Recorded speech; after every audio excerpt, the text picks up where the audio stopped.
जरी पडकं घर असेल, एका खोलीत असेल, पत्र्याचं खोली असेल, झोपडपट्टीतलं असेल, नळ घरात नसेल, संडास कामं नसेल, आंघोळीला सकाळी उठून घ्यायला लागत असेल, लोक बघतात म्हणून लवकर करून घ्यायची जागा नाही आंघोळीला, असं जरी स्वतःचं घर असेल तरी स्वतःचं घर ते स्वतःचं घर.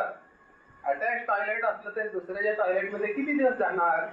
तो मला जाऊन येईल का? तो म्हणाला मास्टर नाही, आता तुम्ही कधी जाताय, लवकर तिकीट घ्या, वाटलं एखादं तिकीट काढून देईल तुम्हाला की हे तुमचं 500 रुपयाचं तिकीट, आता तुम्ही हलवा आणि तुमच्या झोपडीत जा. असं दुसऱ्याने आपल्याला म्हणायचं अगोदर आपण आपल्या स्वघरी बसायला नको का? हे घर ते घरच आहे, हे घर आहे, ते घर आहे, हे घर आहे, पण माझं घर कुठलं? माझी आई कुठली? माझी आई कुठली याला महत्व आहे. दुसऱ्याची आई खूप देखणी आहे, सगळी चांगली आहे, पण ती दुसऱ्याची आई आहे. ठीक आहे, तू गेला तर ती तुझ्या पाठीवर प्रेमाने हात फिरवेल, तू भोकाला तर तुला अर्धी चपाती देईल, ते नाही, तुला पण ती 2 घास खायला देईल, पण अंतर्यामी तू जेव्हा तिच्या जवळ जाशील तेव्हा तुला तिचा तो स्पर्श जाणवेल का?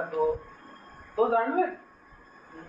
ती जरी 4 मुलांची जरी आई असली तरी तू दुसऱ्या बाईचा मुलगा आहे, तर तुला पाठीवर हात फिरवताना तिच्या हातातून तुला ते वात्सल्य जाणवेल जे तुझ्या आईच्या हातून जाणवतं, ते जाणवेल.